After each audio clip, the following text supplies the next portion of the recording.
Hello. Colleagues, hello. My name is Igor Shkonda. Can you please put my presentation up? Yeah, it's already here. My name is Igor Shkonda. I'm head of backup department at JET. And today I'll try to help you find an answer to the question of what's the current status of modern backup systems and how they protect against threats and malware. I'm sorry for the delay. So, protection against cyber threats and ransomware. So, if you consider this area, today we are talking about products, technologies, but the remaining two P's are processes and people.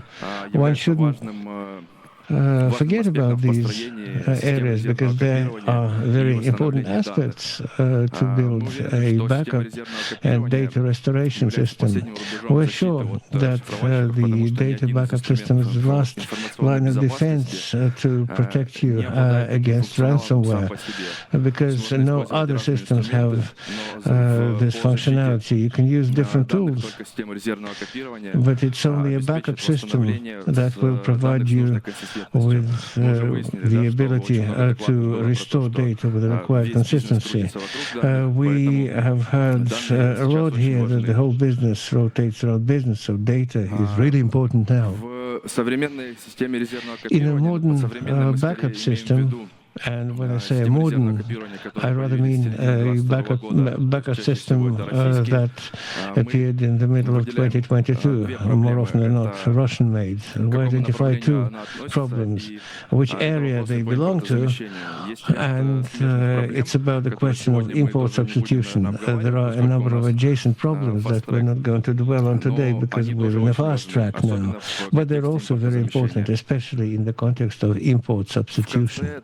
At the end of 2025, mass media showed a statistic that was that put the IT managers in quite a bad light. So the viruses and ransomware put many companies in a deplorable situation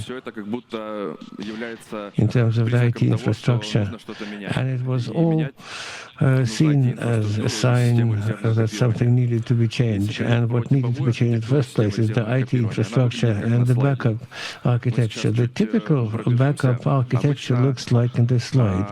Let's go through it briefly. Usually, the basic IT infrastructure of a customer is built on a virtualization system, whereas a backup system is a set of software and hardware. The master server is a head server that passes the data from clients for copying, databases, Kubernetes, data lakes, any sources of data they need to protect. The master server transmits data over the network. The system interacts with the adjacent systems on IT security and data networks. It's all passed through media servers running under the control of the master server. And another important layer is the storage layer, which uses either file or block protocols, tape libraries can be used, or other storage systems. But as I said, you need to rebuild the approach to meet the current requirements. A modern backup architecture is the way we see it. It is a bit different. Western products have security functionality embedded, but Russian products don't yet have it. So what do we do? What do we offer? What do we suggest doing? We suggest that when you use component hardware and software using multi-factor master systems make the directory services separate from enterprise because it's ADs that are being hacked more often than anything else. Also, we suggest using tape libraries with worm so that cartridges could be written only once, and then they will be immutable, and you will have to either put them off-site or store them on-site, and or you can do object storage in public or private clouds as much as your information security rules allow. This is a minimal checklist through which you can run your infrastructure to see how correctly the backup system is built. For business, it's not important who builds it. Every option has its pros and cons. Usually a back system was part of IT, and everything was managed from a single source, because every source could provide for its own methods of backup, and a set of such sources makes the system and the process and the backup and restore process unmanageable, especially in large, especially geo-distributed installations. So one need to take account of requirements not only of information security, but everything else, doing everything holistically. If the customers can't find agreement, there needs to be a quorum mechanism. There needs to be a person making the decision. And in this case, such partners as systems integrators can come to help.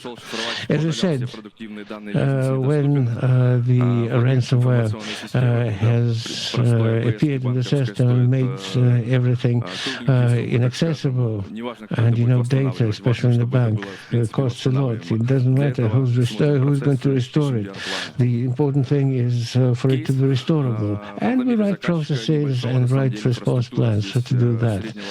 So it's an infrastructure typical of a mid-sized customer. They broke AD, spoofed the admin, deleted the data, not even offering them to pay ransom. The customer tried to fix that, failed, but then they came to us, and the supplier of information security solutions. We had experience, 3 years experience, fast response under the technical leadership of project managers. We helped them restore their backup system, but part of the data was lost anyway. So some data had to be restored from test environments. Even though the size wasn't too big, it took the whole of 4 days. It's a real-life case. Talking about import substitution briefly, the regulatory requirement for information security is something I'm not going to dwell on. Here I have a typo. The technical prerequisite are that one needs to make sure the products are interoperable, because in import substitution, operating systems, storage systems, and virtualization systems have to be replaced. Also, there are problems with licensing, support, and patching.